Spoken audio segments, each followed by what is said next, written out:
Hello and welcome to episode 9 of the Catching the Facts podcast here on the Catching the Facts official podcast network. I'm your host, Dan Sisk. And I'm Schroeder. And we have some surprisingly interesting games to talk about, Eric. Last week we were bitching about how awful the lineup was, right? And there ended up being some solid games and some interesting news topics to touch on. So we'll get to the news roundup here in just a little bit, but preview for the game. Preview for the games we're about to talk about. We're going to touch on Texas A&M, LSU. We'll do Ole Miss, Oklahoma. We will do Vanderbilt and Missouri. We will do Texas and Mississippi State. We will do the Indianapolis Colts versus the Tennessee Titans over in the NFL. And then also for the NFL, we'll be doing the Denver Broncos and the Dallas Cowboys. So Eric, you ready to get started? Yeah, let's do it. Okay, so news roundup for the week. First off, we just wanted to touch on this. There's not a lot to say. Tyler Shuck is a starting quarterback in the National Football League. Right? I mean, that's just the funny. It's one of the funniest things you'll hear all year. The guy who could barely play in college is starting for the New Orleans Saints. If that doesn't show you how awful the Saints are right now, I don't know what does. Can you believe he's starting, dude? I mean, that's just insane. No, it's unreal. I mean, yeah, it's crazy. I honestly forgot he was still in the league, even though he's like new. But it's just I like, thought he was on a practice squad, to be honest with you. yeah, I'm surprised. That is surprising that he's even on a team, let alone starting. I mean, I never liked Spencer Rattler. He's been terrible this year. Awful. One of the worst in the league. He's only thrown 8 touchdowns and he throws 5 interceptions. Yeah. 1,500 yards. Again, very young quarterback room. Yeah. Like they need a veteran presence. Yeah, they do. But desperately. Desperately. Like, yeah, you bench Spencer Rattler, bringing in Tyler Shuck to start. Yeah. I mean, yeah, they're 1-7, so it's only up from here. But I mean, this is really bad, and it's surprising. Yeah. And you know what's really bewildering in that entire situation, Eric, is Breeze has been gone for a long time at this point. It's not like they are just thrown together a quarterback room. They have been stuck with lower tier young quarterbacks for a while now. I mean, at least the Colts brought in Matt Ryan and Carson Wentz. Remember that? I mean, the Colts, when the Colts were trying to figure out their quarterback situation in the aftermath of Andrew Luck, they brought in veterans, Right. Established veterans who knew, I mean, say what you will about their performance, and there's a lot to say, but at least they provided, I mean, some they tried. Yeah. Of course, the Colts tried. The Saints don't even feel like they're trying. I mean, they're such an irrelevant franchise. It's hard to believe that they're professional, to be honest with you. I mean, it's sad. It really Yeah. is sad. I mean, they honestly, yeah, they probably have the worst quarterback room in the entire league. Tyler Shuck, Spencer Rattler, and Taysom Hill as the third string. I mean, it's so laughable, man. Like, because like you said, they're so irrelevant. Like I said, I didn't even know Tyler Shuck was still in the league. Yeah. Now he's starting. I mean, they're not going anywhere. If I mean, maybe Tyler Shuck will play good. I mean, they have weapons with Kamara and then Olave, who is injury prone. Olave is. Their team, like, they don't have like super crazy weapons on offense for him to even throw to. Alvin Kamara, he's turned into a receiving back just because of their struggles at wide receiver. So Yeah. I mean, defense is okay, but offensive wise, and especially with Tyler Shuck under the helm, they're going nowhere. They're going to get maybe 3 wins this year. Yeah. I mean, I suspect that Shuck will be one of the players that got hyped up by the combine. Like he's I don't want to say he's Anthony Richardson because he's not getting thrown to the wolves the way Richardson was, but he was I think a little shy 6'5", 220. Like he's a big dude. He's not Bryce Young size, but I don't know. Just because you look good in the combine doesn't mean you're truly ready for the game. He went 8-4. Definitely not. Yeah, he went 8-4 in his final season. in college, you know, at Louisville, in Louisville at 8-4. So it's not, you know, the ACC wasn't very competitive last year, guys. And he went 8-4. I just, yeah, this isn't going to work out for the Saints, and I feel bad for this man. Yeah, for sure. I mean, it's just like you said, another example of the combine kind of overhyping guys. I mean, we've seen before. Zach Wilson's a good example. Made that Great one example. throw. Yep. And, now I don't actually know where he's at, but he's nowhere notable and he's not doing Yeah. anything. Yeah. I don't know where he is either, but yeah, that's a great example. That's a great But example. So, yeah, but he was hyped up coming out of college, and so is Tyler Shuck. I mean, maybe he'll prove us wrong, but I mean, I don't think he will. I don't think he will either. But I mean, I still think he's going to play better than Spencer Rattler. I mean, it's hard to, That's fair. but Yeah. because he's been one of the worst QBs in the league. Yeah. But And but yeah, Spencer Rattler was one of the most overhyped college quarterbacks ever. Remember when he was at Oklahoma and everyone thought he was going to succeed? yeah, You know, the recent quarterback dynasty with, you know, Mayfield and then Hurts for that 1 year, and Rattler was a complete disaster. yeah. And it really didn't work out there. Um, yeah, we'll see. We'll see. I don't have high hopes, but maybe he'll maybe Rattler excuse me, maybe Shuck will surprise us, but I'm not holding my breath. Yeah, right. Yeah. Um that all you have on him? Yep. Okay, next part of the news roundup, Cam Scattaboo gets Tyreek Hill. Oh, We're gonna make that a verb. He got Tyreek Hill.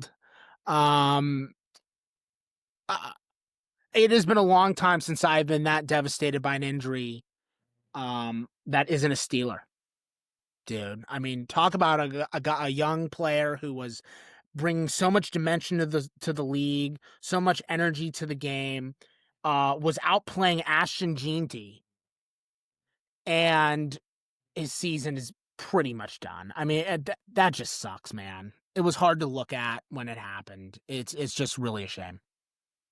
yeah. This sucks. I mean, he got off to such a hot start. He was, playing so good, and I mean, we knew he was going to be good coming out of Arizona State, but we didn't know he was going to be this good. I mean, he just brings a different energy to the game. Yeah, Um, yeah. I mean, this sucks. He is going to be out for the year. yeah, Um, yeah. but actually, I guess that's actually not technically confirmed, but he No, would be the type of guy to return though. sure, but okay, guys, if you saw the video, you know he's not playing. Like Yeah, if I were the Giants, why rush him out? Like you're not going anywhere. Just exactly. just let him sit. It's like when Rodgers was trying to come back from his ACL, and and credit to him, Rodgers got back. Remember by like week 14, I think, or 13, and tried to play, but then the Jets were like, "No chance in hell. We're out of the playoffs. We're not going to let you risk getting hurt." And then I would hope the Giants would do the same. Just tell Scatterby, look, Cam, go home, rest, get healthy. We'll talk to you in July. Like I hope they would do that. Because that was just gruesome. If you guys saw the video, you know he's done. I don't care what they say or what they confirm. He's out. Yeah, for sure. Now, as Let far him. as like he did get hip drop tackled, by the way. Sure, we should point that out. What I mean, they make it technically illegal and they're fining guys, but the refs aren't calling penalties on it. Um, Yeah. I I've mean maybe when. seen one hip drop tackle penalty. Yeah, that's bad. I mean, look, the refs are. I mean, look at what they're doing with the tush push and that awful tush push call with the Eagles this past weekend, Oh right? I yeah. mean, it was. I mean, the ball's out and they're calling the play dead prior. I mean, it's just the refs are incompetent. We know that. I mean, say what you will about the hip drop tackle, and you can say a lot, but I just I don't really see a way that you're going to get an immediate, um, you know, let's put it this way: I don't see how you're going to rectify those kinds of officiating injustices. I just I think it's an unfortunate reality that we're in now. Which I hate to say Yeah, I that, mean but I mean I'm just being yeah, honest. it's hard to call on the field. Because it's just kind of one of those penalties where you don't really want to call it because it's I mean it's just became a rule this year. Yeah. Hasn't been called for the hundreds of years the NFL's been going on. So, Yeah. but I mean, interesting. It's just interesting to look at. But I mean, Yeah. they should fine guys for it, but penalty maybe. I mean, if you're not gonna call it, why even have it be a penalty? Yeah. I agree. But I mean, yeah. So, but anyway, Tyrone Tracy will now come into that role for the Giants. Which he honestly didn't look too bad last year. But I mean, he's not gonna. I don't think he's gonna be as good as Scadaboo is or is going to be. So Yeah.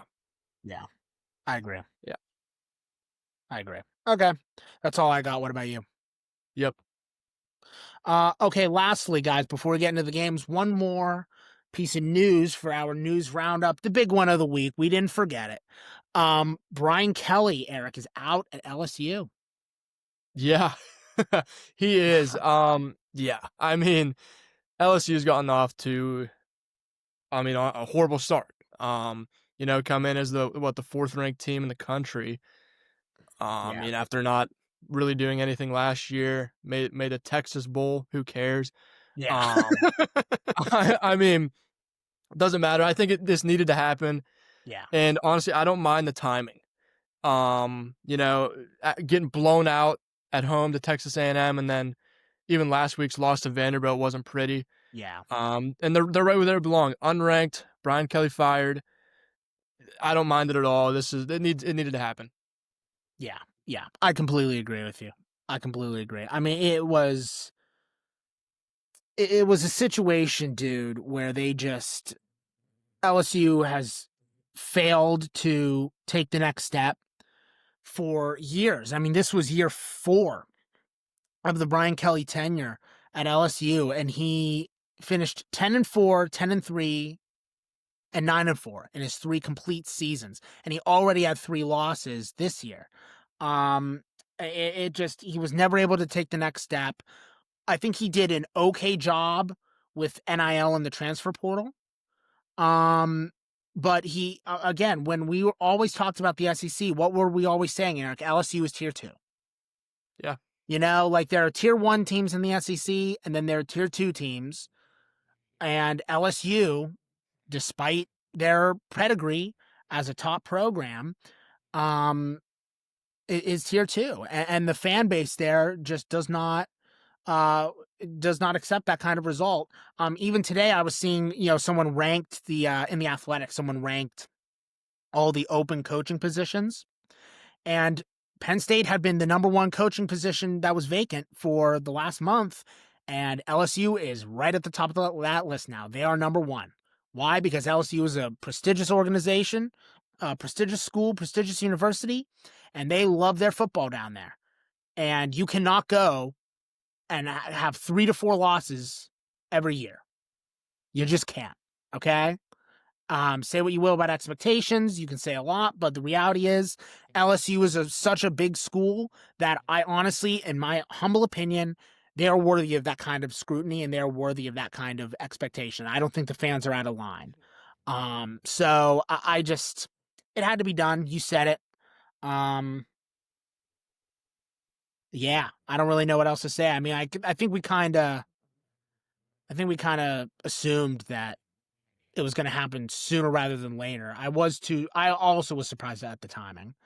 But I agree with you. I think, like Franklin, bite the bullet now, man. You for know? sure. Yeah, I mean, his buyout was $54 million. Yeah, second Um, biggest yep, of all time. yeah, right behind Jimbo Fisher. Yeah, And I mean, a lot of coaches have been fired this year. I mean, we saw he's like the 7th coach, I think, to be yeah, fired. yeah, From a notable school. yeah, Um, it it's huge news, but I mean, like you said, like we honestly said, it had to happen. yeah, Their um play hasn't been good this year, and even the past couple years, yeah. they've been missing out on a lot of recruits. They missed out on Bryce Underwood. He went to Michigan, Uh huh. and and that would really help them because Nussmeier, he's not that good. He's not. Um, so Bryce Underwood would have made a huge difference there. And then they're also, I mean, they just keep missing out on these, top recruits year in, year out. because they're not winning big games, and these recruits want to win big games. I mean, yeah, Bryce Underwood went to Michigan when they were struggling, but he knew he could start there. Yeah. Um, so I mean, yeah, this is, and a lot of players are also coming out, not players, but like, well, I guess yeah, players and family of players are coming out and saying that they didn't really like Brian Kelly. He wasn't the nicest guy. Yeah. Um, Did you see that quote oh, from the safety? no. Langlois.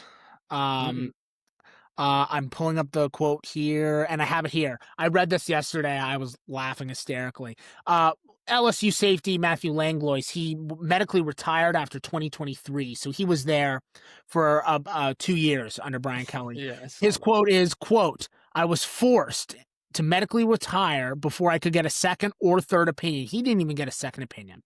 "When I was playing very well before my injury, I'd hear from Coach Kelly quite often. The second I got injured, not a word since. Genuinely one of the worst humans I've been around ever." End quote.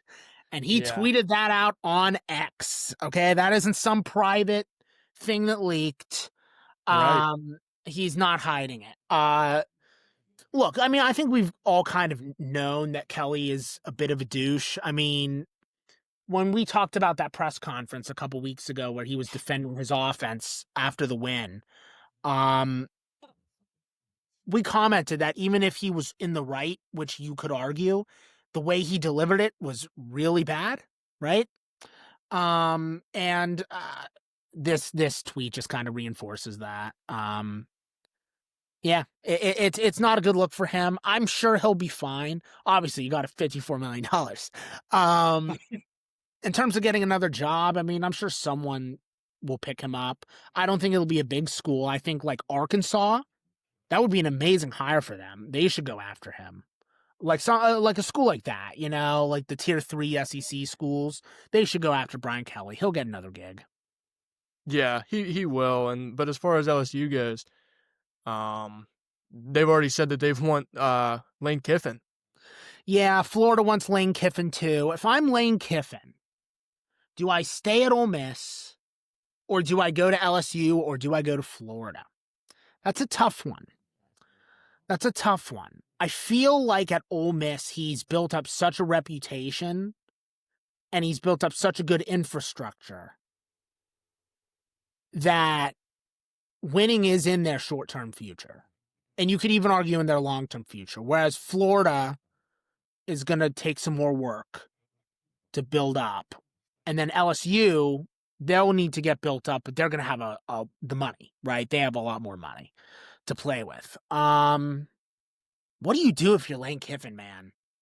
I don't know. My gut says stay. Am I crazy? Yeah. Does Ole Miss extend him? If I'm the Ole Miss athletic director, I'm drafting a contract right now. like honestly, just like Indiana did with Signetti. I think if I'm Ole Miss, I'm drafting the contract right now Yeah. because now you have two big time SEC schools publicly talking about him. You know? Yeah. Of course, I mean, I think LSU is going to offer Lane Kiffin a contract, and like you said, they have more money than Florida does, and honestly, more talent. I honestly feel like it would be really hard for him to say no to that. Sure.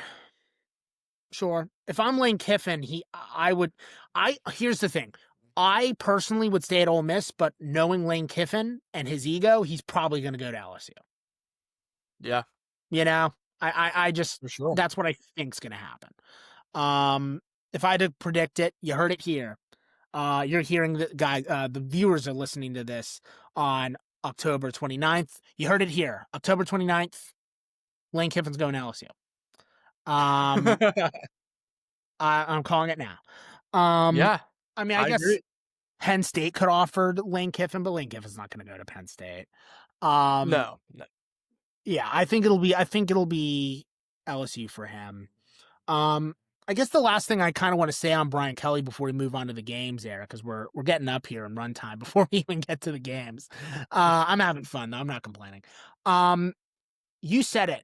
A ton of coaches getting fired Yeah. this year, and I think it's very representative of the change in the sport where you're just getting a lot of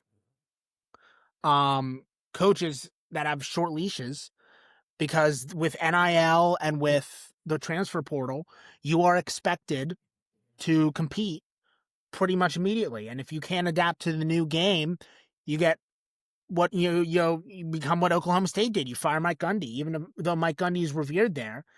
Mike Gundy couldn't adapt to the new feel of the game, and Mike Gundy's out.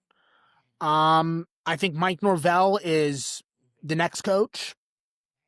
To be honest with you, I think they're 1 or 2 losses away from Florida State saying goodbye. Um,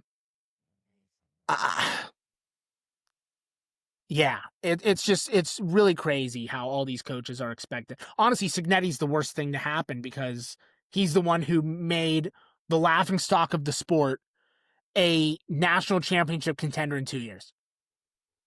Yeah. You know, like his success, and they got really lucky. He came from James Madison. I mean, that was a lucky hire, to be fair, but still, the success he's found, it's really crazy to see all these coaches, just kind of switching schools all the time. I just, I don't know. It's a factor of college football that hasn't really sunk in yet, but I think this season has really shown us that this is just the new era that we're in, and we're gonna have to get used to it. And I don't know, I have mixed feelings about that. Yeah, I mean, yeah, I would not want to be a coach right now at a big school if I'm not performing. Because you just always feel like you're next. Yeah, Because like you said, if with NIL and with all this money that these big schools have, if they don't see, you know, performance right away, I mean, there's higher expectations now. yeah, You'll keep a mediocre coach who's getting you 9 wins and barely into the playoffs, maybe not a national championship, but like first round of the playoffs, I guess, a few years ago. yeah, But I mean, back when it was 4 teams, it was harder to get in. yeah, So but now, I mean, coaches aren't gonna, or I guess schools aren't gonna settle for mediocrity. yeah. I agree with you. I mean, again, I think Mike Norvell's next. Does Dabo get fired? Hmm. Man. I would laugh like a little girl on this podcast if he did. So I'm hoping for the viewers' sake that he does. Yeah, I mean, his They would name's be also been thrown around here for the LSU coaching rumors. his alma mater's Alabama, right? I mean, if anything, he'd go to there. But Alabama's not going to want to go anywhere near him after post NIL, his lack of big Right. success. DeBoer's turned his career around these last several weeks, so DeBoer's there for a while now. Yeah, I think. Oh, if I'm Clemson, I don't know what I do. Yeah. That's tough. Okay, we're getting off topic. It's a fascinating conversation with the coach and carousel, though. I'm For sure. very interested in how this is going to shape college football because I really feel this season is kind of the first big example of immediate results or you're out. Yeah. And it's a weird thing to live in and see. Yeah, But 100%. yeah, okay, ready to go on to the games. Yeah, let's do it. Okay, so let's talk about the game that got Brian Kelly fired. We have All number right. 3 Texas A&M visiting number 20 LSU. Yeah, so Texas A&M wins it 49-25 against LSU. Huge upset. And like you said, got Brian Kelly fired. So, once again, Garrett Nussmeier, we've said it all year when we talk about LSU. Another mediocre performance. Yeah, 22 for 35, 168 yards and a touchdown, and they benched him because the game got out of hand. yeah, And we said it, I think, when we talked about them last week when they lost to Vanderbilt. They need to get this defense in order. yeah, They've been letting up a lot of points to these high ranked teams. yeah. It can't happen, and Nussmeier can't compete. No, They've he can't. been lackluster on defense, and then offensive wise, they haven't scored. In a big game because Southeast Louisiana doesn't count. In a big game, the most they've scored was 25, and it was this game, and they got blown out. So, Yeah, this whole team's in shambles now, especially with the Fire. So this is bad. This is actually really Yeah, bad for LSU. yeah. I mean, and 35 then they go to points in this. Alabama next week. It's not good. Not getting any prettier. Yeah, yeah. All the points in the second half that they gave up. Um, as you said, Nussmeier is just not. He just doesn't have it, man. I mean, he looks like a deer in headlights out there. He really does. I mean, he has barely any control over that pocket, barely any control over that offense. I don't even know if the team believes in him anymore, dude. I mean, I just it's just really bad. And the problem for LSU is that they don't have the elite running game to make up for that. Yeah, You know, like Cade Klubnik, for just throwing a name out there, isn't a great quarterback. But if Clemson had a great running back team, we would be having a much different conversation about Dabba Swinney than we just had. right. Right? You can make up for poor quarterback play, or in the case of Nussmeier, mediocre quarterback play, if you have the rush game, and they don't have the running game. Right. I mean, they barely had 100 yards of rushing without Nussmeier's negative 44 yards with all of his sacks. Even if you take the negative 44 yards out, they barely had 100 yards of rushing, and that's just not good enough against the number 3 team in the country. Um, as for the number 3 team in the country, I'm still in awe that a Mike Elko Texas A&M team is number 1 in the SEC. But here we are. Are they better than Bama right now? I think they might be, man. They are. I mean, you don't. And you know what's so weird about Texas A&M? They don't have that one guy. You know Yeah. what I'm saying? They don't have the one player that you can just prep for, knowing that he's the guy. They don't have a Jeremiah Smith, right? They don't have one of these elite players, but the team is just so complete that it doesn't matter. You don't need that guy.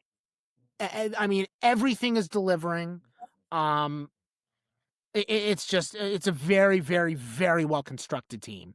Um, Extremely good roster construction on the part of Mike Elko. I mean, if you want an example of roster construction, I honestly think they're the best team in the country. Even though I wouldn't call them the best team in the sport this year, that's obviously Ohio State. But if we're talking about just roster construction from top to bottom, I think it's hard to argue against Texas A&M. Yeah, for sure. I really, And back to your point about them being better than Alabama, I think they are. Obviously had the tougher schedule, but Alabama's played a lot more close games against tough opponents. Where Texas A&M, besides Arkansas, who's good but not ranked, yeah. And coming they've off their coach fired, so that's hard to right, yeah. I mean, evaluate they've that been team playing good football. lately. Week Yeah, 1, good game against Notre Dame, won by a point, but other than that, I mean, they beat Florida 34-17, and then they just blew out LSU, got Brian Kelly fired. yeah, I mean, Missouri, that's gonna be an interesting game. I mean, I think they win yeah, that by maybe 10 points. yeah, Um, but yeah. but yeah, man, I mean, like you said, this roster is really good. Like they don't Marcel Reed is good. I like Marcel Reed's dual threat ability. Sure. Um, but I mean, again, but 2 interceptions, you would think LSU would be a little bit closer as well. But Yeah, that line for LSU and poor Garrett Nussmeier, man, he was just getting smacked back there. 7 sacks. That's just uncalled for it, especially at LSU coming off of Will Campbell. You would think they would have a little bit better O-line. Guess not. yeah, And he's just always under pressure, which makes it hard for him to perform. yeah, But he's a dual threat quarterback, so he shouldn't. I mean, it's like you gotta know what to do there. And Marshall Reed displayed. He's a great athlete. Marshall Reed is. So yeah, I yeah. like And him. here's the thing. Here's the thing. I know he had the 2 picks. Say what you will. When you have 300 yards of total offense and 4 touchdowns responsible for, you can throw 2 picks, man. Yeah, Like I'm not yeah. gonna rip on you. You 4 know, touchdowns. like I'm not. I'm just not. No. Um, Yeah, I think A&M is in a really, really good position. Next week they'll win because Bo Pribula, Missouri's quarterback, got the exact same injury that Drew Aller had. Yep. So they're going to dominate that game. They'll win that. that game. That's their next game. Oh, that's in 2 weeks. I'm sorry. Not next week. In 2 weeks, they play Missouri. Missouri will lose that game without their starting quarterback. And then A&M has South Carolina, Samford, and then Texas, which, I mean, I don't even need to waste my time watching that. So, they're going to go undefeated for the rest of the year. And again, I just don't think anyone on the face of the earth thought that Texas A&M would be undefeated here. I don't think anyone was expecting that. Yeah. Good for them. Good for them. Again, their roster construction is truly impressive, dude. It is an incredible roster. It's an impressively constructed roster. And yeah, Marcel Reed, he's not an amazing quarterback, but when you're a dual threat and you can give me 300 total yards, you can do a lot, even against solid teams like LSU. So, yeah, I'm liking what I see from Texas A&M. It's just Alabama's on a real hot streak. So if they stay piping hot going into the SEC championship game, I think we're gonna have an interesting preview of that game. But right now, I think I would agree with you that A&M's better. They're just Yep. very, very good. Very good. And you got Brian Kelly fired. That should pump you up, right? I mean, that would pump me up. So, that's all I have on that game. What about you? Yep, that's all I had. Okay, guys. Next up, we have number 8 Ole Miss visiting number 13 Oklahoma. Eric, what do you have on that one? Yeah, Ole Miss beats Oklahoma 34-26 on the road. Huge win, and a good one. You know, Oklahoma's looked real good this year with John Mateer. People are saying, he's, I guess, he's in the Heisman talks, even though it's, kind of far from over here. But people are talking about him. There's some noise around him. So, yeah, I mean, good game. And I like John Mateer. 17 for 31, 223 yards and a touchdown, a clean game. And Impressive even coming off his injury. right, exactly. Yeah, it makes it even more impressive. And yeah, and their run game was great too. 9 carries for Xavier Robinson, and he went 109 yards, 2 touchdowns. Good That's game. just a game changer. Yeah. And then John Mateer, dual threat, I guess, when he needs to be. But I mean, nobody's really worried about John Mateer's legs as No. much as they are his arm. So No. Yeah, no, I think this game kind of reinforced everything we felt about Ole Miss and Oklahoma. I mean, Trinidad Chambliss is just as inaccurate as ever. I mean, we've been saying that for a while now.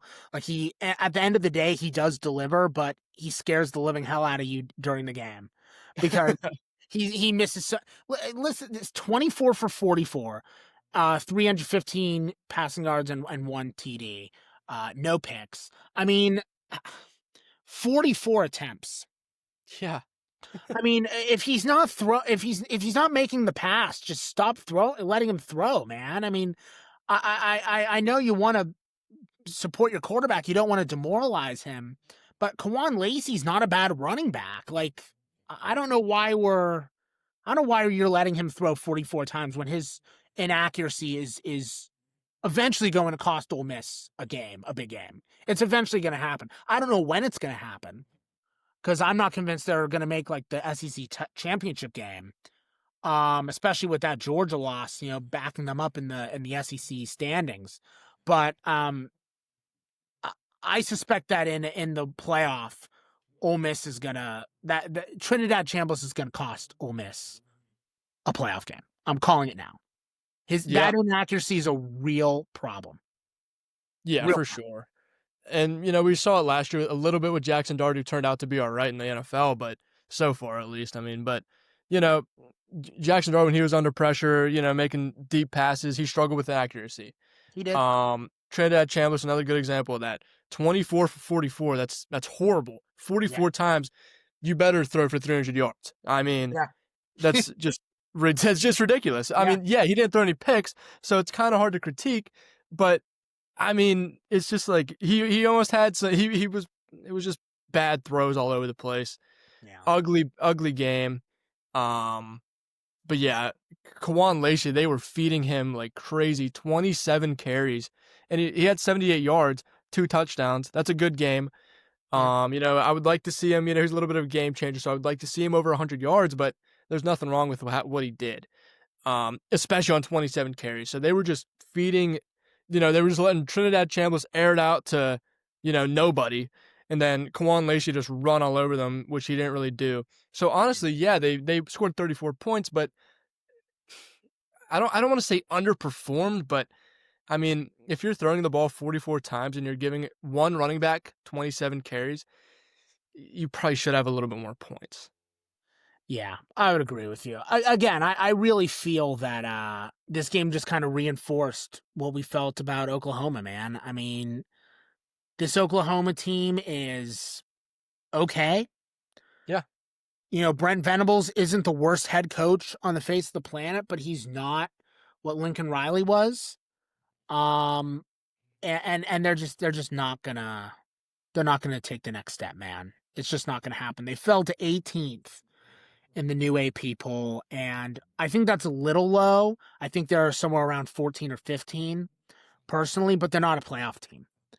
And this game kind of reinforced that. And as for Ole Miss, yeah, I think that team is really solid. They're definitely a pretty good team, and they're going to make the playoff as they should. But I really feel that these mistakes from Chambliss are going to come back to bite them, and we'll see who they play in the first round. That's obviously going to be a huge factor. But yeah, man, I just this Ole Miss team, both teams just you watch the game and you're like, yeah, this game is. You see the rankings of the teams and you expect it to be amazing. And again, it was high scoring, but the flaws on both sides are so obvious that it's hard to get truly hyped up. Yeah, for sure. I mean, both these quarterbacks, you know, like I said, John Mateers and Heisman talks. I think he's overrated. Yeah, he's not Um, a Heisman candidate. no, definitely not. I mean, he's in this game alone. Both these quarterbacks were so inaccurate, Yeah, and John Mateers' decision making was terrible in this game. That's one of the reasons they lost. I mean, it was just bad decision makings all over the place. But I mean, he threw for 223 yards and a touchdown, I guess, so it's okay. But they lost the game. yeah, That's their second loss this year. So I mean, got to yeah, start. I mean, upcoming schedule not that easy either. So, yeah, yeah. yeah. They have. I know they have Alabama and Missouri. I think they have Tennessee as well, right? Yeah, it goes Tennessee, Alabama, Oklahoma, then LSU. So that's an easy win there, but Yeah, I mean, yeah. he just has to step it up, man. I mean, it's just when is he going to take that next step? Yeah, if Oklahoma wants a chance at the playoff, they're going to have to win at Tennessee because they're not going to beat Alabama. You have to win at Tennessee, and then you have to beat Missouri and LSU. If you Yeah. even want a prayer, and with 3 losses, I don't think, in my opinion, a 3-loss team shouldn't be in the playoff. But last year, we got a 3-loss team in SMU. We're probably going to get another this year. No 3-loss team should be in the playoff. That's ridiculous. That's a whole other No, conversation. no, definitely But not. if Oklahoma wants a chance, they're gonna have 3 losses, and that Texas loss is gonna haunt their dreams in the Red River rivalry game. That loss Yep. is just it's a Yeah, season killer. It's a season killer. It for really sure. is. It is. It's bad. Yeah. Um. That's all I have on this game. What about you? Yep, that's all I had. Okie dokie, guys. Next up, we have number 15, Missouri, visiting number 10, Diego Pavia land. Eric, what do you have on that one? Yeah, so Missouri loses to Vanderbilt 10-17. Um, in a great game. Yeah, It sucks. I think they would have won if Bo Beulah didn't get hurt. they Obviously he's a probably transfer would. from Penn State. Yeah, But Pavia, it was just a slow game. I it was. mean, it, just bad quarterback play. Pavia didn't really impress me that much. No, he's And overrated. yeah, I think so too. And even when Bo Beulah was in, he just looked okay. Um, Yeah, but like you said, I also think he's overrated. It's just like they have a good run game, you They do. know, but it's like you can only run so much before your guys get tired. Correct. Now, um, Mykylan Young, he had 4 carries for 86 yards and a touchdown Yeah. because he broke that big run. Yeah. I mean, other than that, like Cedric Alexander, 10 carries, 27 yards, no Yeah. touchdowns. Not good Like enough. that's their actual run RB1, and then Diego Pavia, good dual threat, I guess. I mean, but he's I don't know. Yeah. Just okay. Um Missouri losing Bo Pribula, that's huge for this game and the rest of the year. They're gonna really struggle. Now, Matt Zollers, he didn't look terrible, but I mean, it's just Yeah. Yeah. it's I gonna be agree. hard to produce. Yeah. Again, they have Texas A&M next, then Oklahoma, Arkansas even. They have Mississippi State in there too, but I mean, Yeah. nothing. It's gonna be tough for them. Yeah, Missouri. They were not prepared for a world without Pribula. It's a bad spot for them. Eli Drinkwitz isn't a great coach, but he's not a bad coach. He should have been able to get that team to more than 10 points. So that's a bad look. As for Diego Pavia, co-sign on everything you said. And you know what's really bad about I hear so much about Diego Pavia's run game, right? Yeah. Pavia was sacked once. He was sacked once, so it's not like he got sacked a million times and lost a bunch of running yards as a result on his final stat line. He had 20 yards of rushing and he was sacked once. He was irrelevant on the Yeah. ground, and you gotta do better, man. Like that university worships Diego Pavia. Did you see game day and all the signs for him? I mean, it was unreal. I Well, mean, dude, I mean, Vanderbilt's been so bad, in recent history. They finally get a guy that has some life in him, yeah, making this team a top 10 team. And which is I mean, crazy because they're a baseball school. right. I mean, all credit to him, but he's not that good. I mean, he's not some football god. Um, He's a god you to know, them, and that's all that matters. right. Yeah. Let's just be Yeah. honest, right? For them, he's Peyton Manning. Um, but yeah, no, man, I just the fact that they only scored 17 points against a Missouri team that is pretty good, but isn't great by any stretch, um, is a really really bad sign, especially because their overall record this season is not that impressive when you look at their schedule. South Carolina, back when everyone thought Shane Beamer would take the next step, I mean that ended up collapsing, right? They annihilated South Carolina. But every other win has been against a garbage opponent. LSU's spiraling right now, so that win means nothing. Alabama killed them. And upcoming, they got Texas, who they should be able to beat. And then Auburn, Kentucky, Tennessee. The way they played today, Kentucky might beat them, and Kentucky isn't even that good. Um, and then at Tennessee is not going to go very well for Vanderbilt. So this team, yeah, man, this team is not looking great. I wouldn't be surprised if they're a bubble team at the end of the year with like 2 losses. You know what I'm saying? And the committee leaves them out because they have a really weak schedule and they didn't beat anyone big. I would not be surprised if that's what happens to Vanderbilt, to be honest with you. Yeah, Pavia's got to step it up this last half of the year. I mean, this whole pretty much month, basically, he's looked really, I mean, not good at all. Yeah. Even in the wins, even that win against Vanderbilt, he only threw for 160 yards. So he's got to step it up, especially against Texas, who came in as one of the best defenses in the country. Uh-huh. Um, this came just a battle of just overrated quarterbacks with Arch Manning and Diego Pavia, but Yeah. Yeah. I mean, as far as this game goes, good win. They need it. Sure. But I don't think they're number 9. That's high. Yeah.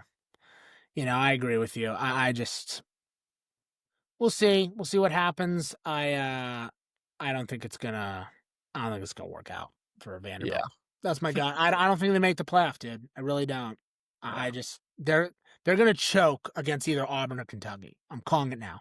They're gonna choke. It's not gonna work out, but uh, yeah, yeah, we'll see what happens. That's all I have on that game. What about you? Yep. Okay, guys. Next up, we have Texas and number 22 Texas visiting Mississippi State. Eric, what do you have on that one? Yeah, Texas goes into overtime with Mississippi State, wins at 45-38. What a game! And yeah, great game, much needed win for Texas. Yeah, Um, Arch Manning played good, but like we said before, when talking about uh, Trinidad Chambliss, when you throw the ball more than 40 times, you're going to be expected to throw for over 300 yards, which he did. He also had 3 touchdowns and an interception, which wasn't good at all. But yeah, I mean, he played good, but it's hard to just it's tough because he's still yet to take that next step. And Mississippi State isn't that good of a team. They're 4-4, with this loss now tacked on. I mean, it's just not good. And Arch Manning got outplayed by Blake Shapen. So, that's not what you want to see. yeah. Let's be fair. Mississippi State is probably the most improved team in the country.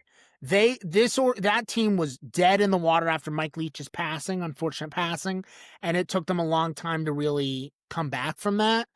And they're not back by any stretch, but 4-4 for them after everything they've been through post COVID is impressive. That coach probably bought himself another year. So Yeah. let's be fair to Mississippi State. The Mississippi State isn't an atrocious program. That being said, Just unfortunate circumstances. yeah, of course. That being said, the fact that Texas had to make an incredible comeback just to go to overtime and eventually win shows you everything you need to know. Arch Manning did deliver in the fourth quarter. He did. Let's be fair, he did. But I mean, that you're ignoring the first half, guys. I mean, he's not delivering when you need him to, and it's a really Texas is in a really bad spot. There are already rumors about Steve Sarkisian leaving for the National Football League. I would not be surprised if he did. I'd want to get away from Arch Manning too. Get that stench away from me. And yeah, I agree with you. When you're getting outplayed by Blake Shapen, I don't even know. You were a Heisman front runner in the preseason, bro, and you're getting outplayed by someone named Blake Shapen.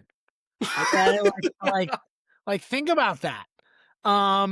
That's not good at all. So Yeah, no, definitely not. yeah, so we'll see where Texas goes from this impressive comeback, but Well, it uh, is an impressive comeback led by Arch Manning, but he got hurt in overtime. He had that concussion, he had to go out, which he's questionable for the Vanderbilt game.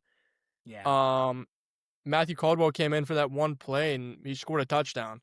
So Yeah, we'll see how severe the concussion is. I don't know. I mean, it looked like a bit of a hard hit, but I've seen worse, so I wouldn't be surprised if he played, to be honest.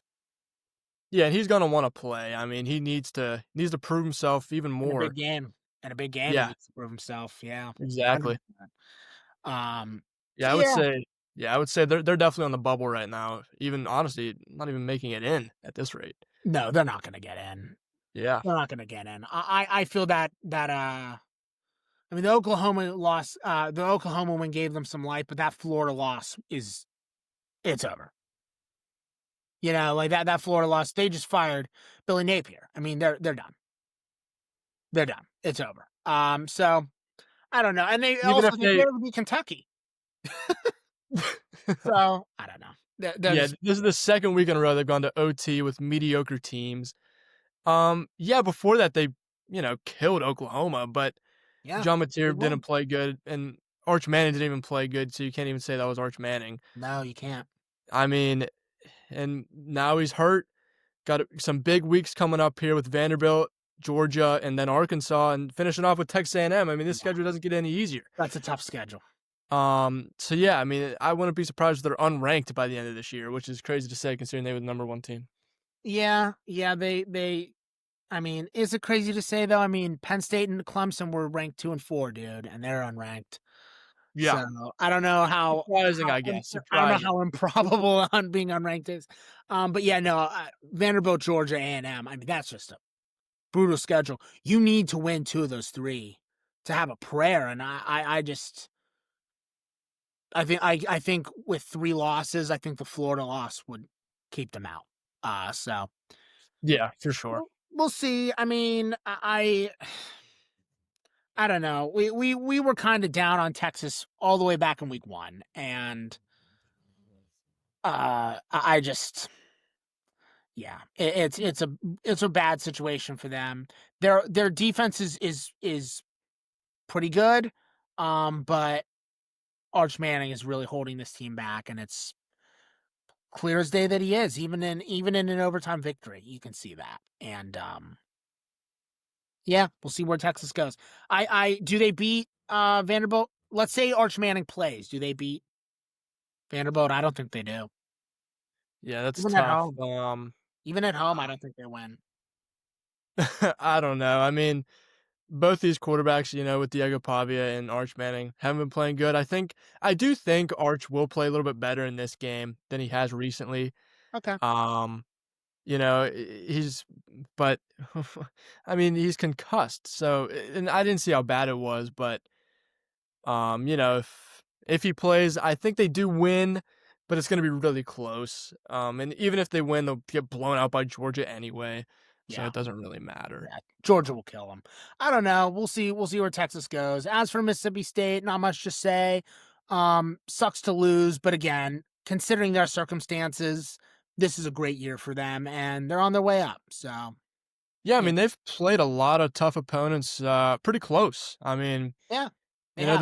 they lost to Tennessee by 7, got killed by Texas A&M, yeah, and but lost by 2 to Mississippi State, and takes 20 now Texas to overtime, but Yeah, it's still Tennessee went to Texas. overtime as well. Remember, Tennessee went to overtime. Yes, yeah, it did. Jeez, yeah. So they're having a good year, a great year. Yeah, So again, considering their circle, I mean, yeah, of not a course. great year, but Considering the circumstances, I yeah, wouldn't be surprised if they have 3 losses next season. I mean, they're on their way up. yep, So, yeah, yeah, I guess yeah, put a pin in Mississippi State till next year. Um, yeah. that's all I have in that game. What about you? Yeah, that's all I got. Okay, guys, that's it for the NCAA games. Now we're going to move on to the NFL games for this week, and we have the Tennessee Titans visiting the Indianapolis Colts. Eric, what do you have on that one?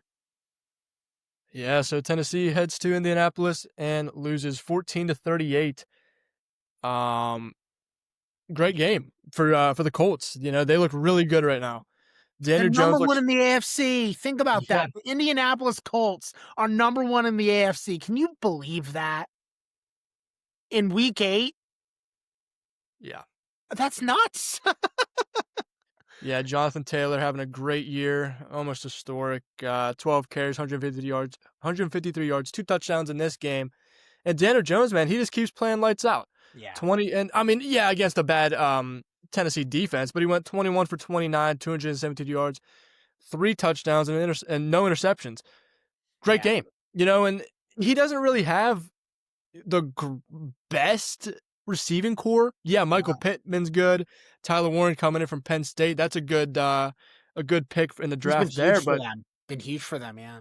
yeah, but I mean, really the main thing that I want to touch on is just Jonathan Taylor. I mean, he's been the best running back in the league this year.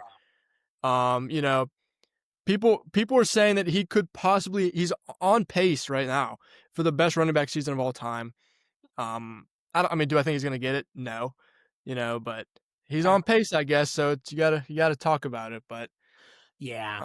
but Uh, yeah, unfortunately, he doesn't have a chance at the MVP because they're so biased towards quarterbacks. right. The Chiefs are and the Bills are having such great comebacks overall that Mahomes and Allen are probably leading the MVP race right now. Drake May should win, but he won't. Um, And I think if Jonathan Taylor secured this season, he should win the MVP. But I agree with you, he won't beat that Todd Gurley year. But even if he did, he wouldn't win, which is ridiculous. But that's a whole other conversation. Overall, I agree with you. The Colts have been such a great story. Shane Steichen has saved his job. Um, uh, Chris Ballard, the GM, has saved his job as well. I mean, these guys whiffed on Anthony Richardson. They looked dead in the water. Um, in fairness to Richardson, they had no plan for the poor guy. I mean, they threw him to the wolves, let the wolves chew on his flesh. They spit out the flesh. They grafted the flesh back onto Richardson, then let the wolves chew the flesh off again. Okay, I mean, that guy was just destroyed. It was really, really bad. But the Colts have really, really turned it around. I was praising the Daniel Jones acquisition in week 1, Eric, if you recall. Week 1 for the NFL, episode 2 of our show, where he was just playing so well, and everyone was so shocked. To which I said, guys, Shane Steichen made Jalen Hurts the quarterback he is. If he saw something in Daniel Jones, believe that Daniel Jones has something. The Giants ruined him. He's not awful all on his own. And this season has just been more evidence. The Colts are incredibly good, and with a quarterback who looks rejuvenated, with a running back who looks so good, and with a tight end in Warren who they needed desperately and as having an incredible rookie year, they look not Super Bowl ready, but they could make the AFC Championship game. They really could, man. They're that good. Yeah. Yeah, as They far as really, I yeah, agree with they really everything are. you just said. I mean, as far as the Titans goes, Cam Ward, I mean, he looks all right, I guess. Yeah, I thought he was gonna be way better than he's actually playing, but he's on the Titans. I mean, it's hard to kind yeah. of judge somebody Their like that because line is so bad that right. like this stat line of his is okay. 22 for 38, 259 passing yards, one pick and one TD. That, considering his line, that's a really respectable, solid game. Um, uh, Yeah. the QBR isn't great, but again, who cares? This is just about getting him playing time, and again, considering the line he has, um, he's not playing bad. He's not having a great year, but he's not embarrassing himself. Which I guess is a start, right? He's not embarrassing himself. Yeah, Um, for sure. I mean, yeah, because I mean, just look at Daniel Jones. He looked dead in the water in New York. Good. Yeah. Comes into Indianapolis, and now he starts lighting up the league. It can Yeah. very well happen to anybody. I mean, and I still like Cam Ward, even though he's not having the best year. It's tough. I mean, look at C.J. Stroud right now. Yeah. His line's also terrible, but he comes in the league, lights it up, and now he's having a little bit of a sophomore slump here. Yeah. I mean, Um, but last as year far as as I well. mean, Stroud's been rough for 2 years now. I mean, it's not looking good for right? Stroud. Yeah, exactly. But I mean, Cam Ward has nobody to throw to at Exactly. all. Running game is just all right. They have 90-year-old Tony Pollard back there with Tajay Spears, so nothing going on there. This is just a really bad team right now. I'm surprised they even have a win. Yeah. And that's because of a biblical collapse on the part of the Arizona Cardinals. Yeah, That's the only reason they have a victory. They're not quite as bad as the Jets, but they're close, man. I mean, that offense is pitiful. Yeah. So again, the fact that Ward has the line that he does is not bad. So let's be fair. I'm not going to throw him away. He looks like one of those number 1 overall picks that ends up being a solid player, but isn't a game changer. That's just the vibe I get from him. He has a decent command of the pocket. He does look like he is a leader. But he's just raw. It's that simple. And when you're raw, you're not going to play horrendously, but you're not going to win games. So yeah, that's just the reality. He'll learn. He'll get better. I'm sure he will. yeah. And I mean, also they're under an interim head coach right now because they fired Brian Callahan. Yep, What was it, that too. We should have 2 weeks talked ago, last week. two So 2 weeks ago. 2 weeks yeah. ago. So I mean, the you can only do so good under interim head coach in the NFL, and they're Yeah. kind of proving it. Like you said, Steve Sarkisian talking about, there's some rumors about him coming to the NFL, but I think if right now he should just stay at Texas. Tennessee, you can't fix it in a year. They're just too bad of a No, team right now. agreed, So agreed. yeah, I mean Yeah. that's all I had. But yeah, I completely agree with you. Sarkisian should stay away from this. If he's yeah. smart, he should. No matter what they're gonna pay him, he It's could not still get worth a it. It's no, not definitely not. worth it. It's really not. It's just not. Okay. That's it for me as well. Okay, guys, last game of the week, we have the Dallas Cowboys visiting the Denver Broncos. Eric, what do you have on that? Yeah, Dallas loses on the road, 24-44 to the Denver Broncos. They got killed. Yeah. Um, yeah, Bo Nix, he looks really good right now. He went 19 for 29, 247 yards, 4 touchdowns, and 1 interception, which wasn't great. Yeah. Um, but still, great game for him. He's looked really good, and honestly, he's really impressed me. Yeah. And then on the other side, Dak Prescott, he played terrible, man. It was awful. 19 for 31, 188 yards, no touchdowns, 2 interceptions. I don't understand. Like, I mean, there's no excuse. Their offense is fully healthy. Yeah. And Jake Ferguson, who's the best tight end in the league right now, you could say, 0 targets, or I guess 1 target, but it was a pick. So it Yeah. doesn't. I mean, Yeah. like, what are we doing here? We gotta feed him the ball. That's why they've been winning so much. Yeah. They've been able to mix up their looks on offense with Javonte. George Pickens had a great game here. He outplayed CD by 4 yards, but still. And then CD Lamb is back. And they have a couple role players with Jalen Tobert and Kavonte Turpin, but who's Kavonte Turpin drop issues, but he'll get there. I mean, he's a good return man. But their offense is fully healthy right now, so there's really no reason they should be struggling. Now, defensive wise, they're terrible, Yeah. but yeah, offensive wise, they got to score more points. I understand Denver's one of the top defenses in the league, but with Pat Surtain going down early in that game, I Yeah. mean, you gotta play a little better.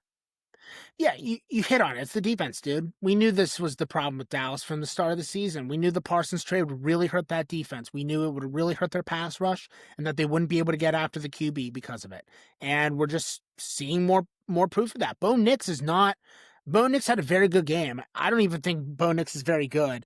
My nickname for him is Mo Picks because he throws so many interceptions.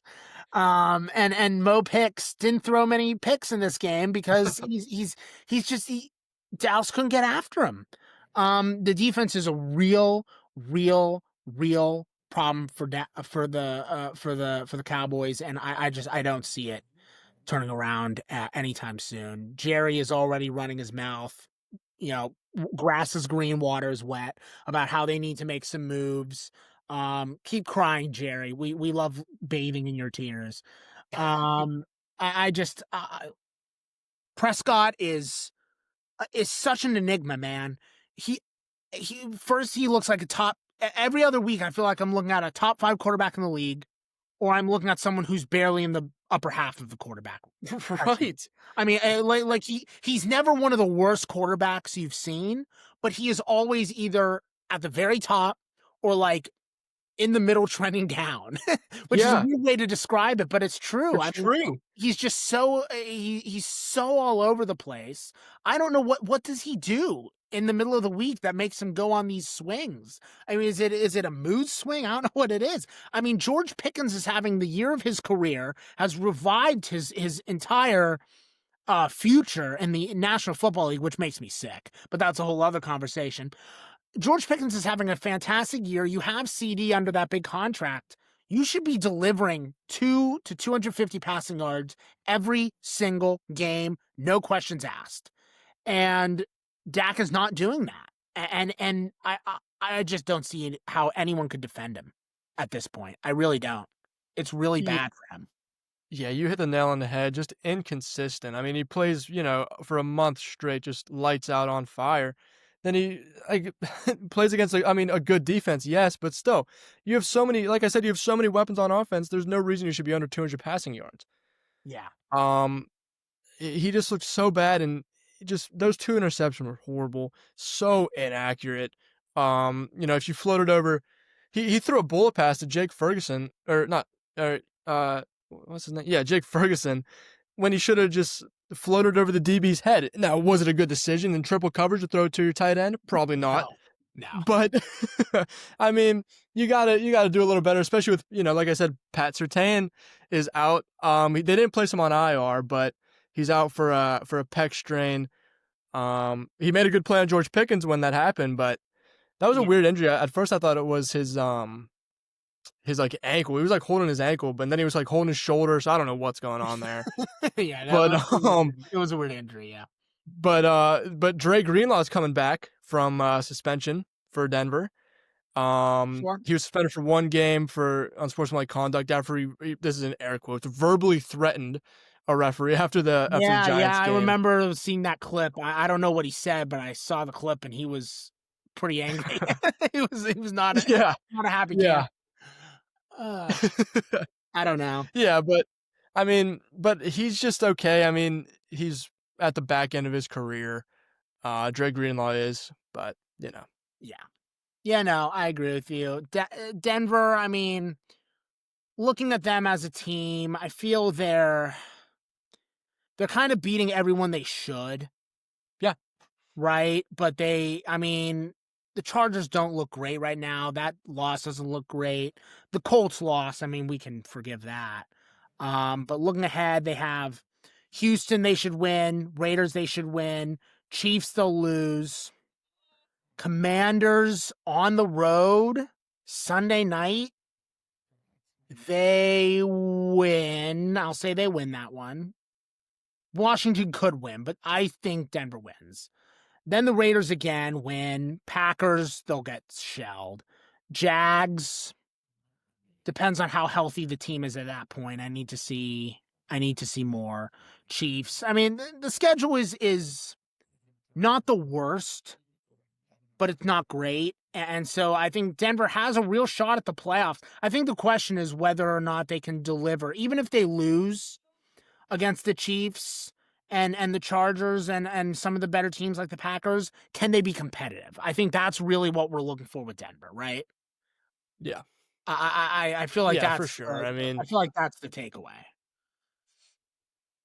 Can they yeah, deliver? but I mean, if they lose, twice to the Chiefs and again to the Chargers, that would be really bad. Because Yeah, that's two right in the division right there. So yeah, that would hurt them for sure. But yeah, definitely. And then as for Dallas, I mean, they'll finish around 500. What's new? I don't know. I feel again, we've known this future for Dallas since the Parsons trade. yeah, So nothing new there. Yeah, we'll see where Denver goes. Be competitive against the Chiefs, guys. If you are, we can take you a little more seriously. Even with your defense, we'll be able to take you more seriously. yeah, it's gonna be a good game. Yeah, it will be. Okay, that's all I have. What about you? Yep, same here. Okay, guys. So thank you so much for listening to this episode of the Catching the Facts podcast here on the Catching the Facts official podcast network. Looking ahead to next week, we have Penn State, Ohio State. Yay! Woo! That'll be the game of the year. Eric, do you have news you want to share about that game? I will be there at the game Yeah. watching Ohio State just put up Yeah. 30 points on Penn State. I can't wait. So Yeah. Yeah, I'm sure you're thrilled. I'll keep an eye on it. Yeah, you're gonna have a blast there. It's a good environment for football. Great environment. It's technically a rivalry game. I know it doesn't feel like it this year, but it's a rivalry game. So I'm nah. sure yeah, I guess not. But I'm trying to be nice here. I'm trying to cope through the tears. Rivalry for Penn State, but I mean Ohio I'm- State. yeah. Ohio State has bigger things to worry about than Penn Yeah, State. I'm trying to cope through the tears. Let me pretend it's a rivalry. Um, so yeah, that game obviously we'll be talking about it. Obviously, I mean there are two teams. We got to do it. So expect that. Vanderbilt, Texas. We mentioned it.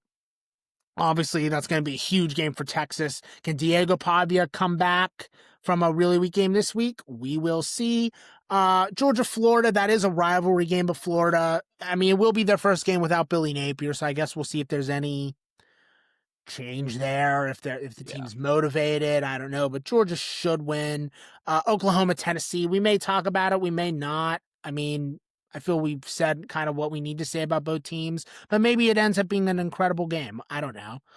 Um, and that really looks kind of it for college. As for the NFL, looking ahead, this is the first time I'm looking at the scoreboard. We know what happened last week when I looked at the schedule. I almost had a seizure on air. Um, Looking at this, I mean, we have Vikings, Lions. I mean, the Vikings are dealing with injuries right now. Um, no. Falcons, Patriots. I mean, maybe. I don't know. Yeah. Uh, Colts, Steelers. That's not a bad game. Oh man, I'm really trying, guys, to find some good games. Okay, Chiefs, here we are. Bills. Yep. Chiefs, Bills. Oh, thank God. Thank God there's a good game in here. Yeah, guys, can Josh Allen win one of these games decisively? He always barely beats the Chiefs in the regular season, and then he obviously chokes when it matters in the playoffs. I wouldn't be surprised if this is the same, man. I wouldn't be surprised if the Bills come in here and win, you know, 31-28, and and the Bills Mafia starts to get hyped up, only for them to get dick punched in January. I mean, we know how it goes. So I guess the Chiefs Bills is a pretty good game. And then Colts Steelers is pretty good, but we're really scraping again, as we said last week, the NFL is really struggling this year. We'll try to talk about what we can, but when the teams are this bad, you're kind of putting us in a box, guys. I mean, we're trying here. We're trying to entertain you with some NFL conversation and coverage, but There'll we be only some want to talk good about. some good trade deadline news probably. Yeah, we'll definitely cover that in the news roundup. That'll be fun. Um, yeah, that's what, November 4th? Yep. Am I remembering that right?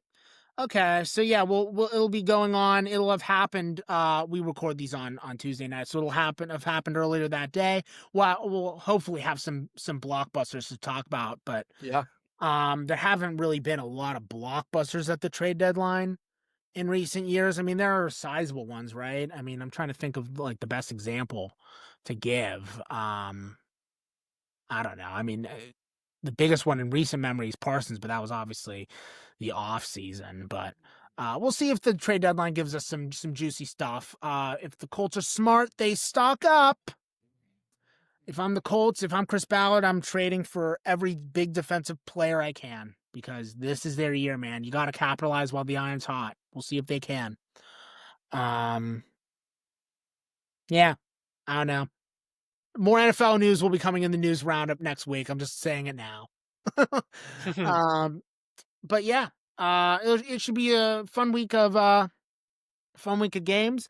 Again, we post new episodes of this show every Wednesday at 12 p.m. Eastern Standard Time on YouTube and Spotify. Please follow us on both platforms. We greatly appreciate your support, and we love you all. Eric, any more things you want to say before we go? Yeah, just keep watching. I would like to see a little bit more comments though. I mean, Yeah, leave engage. comments, guys. We're fun. We'll respond. Yeah. We'll Might even talk. talk about it. I don't know. In fairness to me, I'm still learning the YouTube thing, so I'm pretty sure in the early episodes of the show, I accidentally kept you all from posting comments. So in fairness, Eric, I think a large portion of that is on me. I will That's wear that. hilarious. I will wear that shame. But yeah, guys, please leave comments. We love hearing your takes on this. Are we wrong? I mean, we're a bunch of young 20-somethings. We don't really know shit, so teach us. We'd love to hear your thoughts. Yeah, if you um, disagree, let us know. yeah, we'd love to hear what you wanted to know, what you say.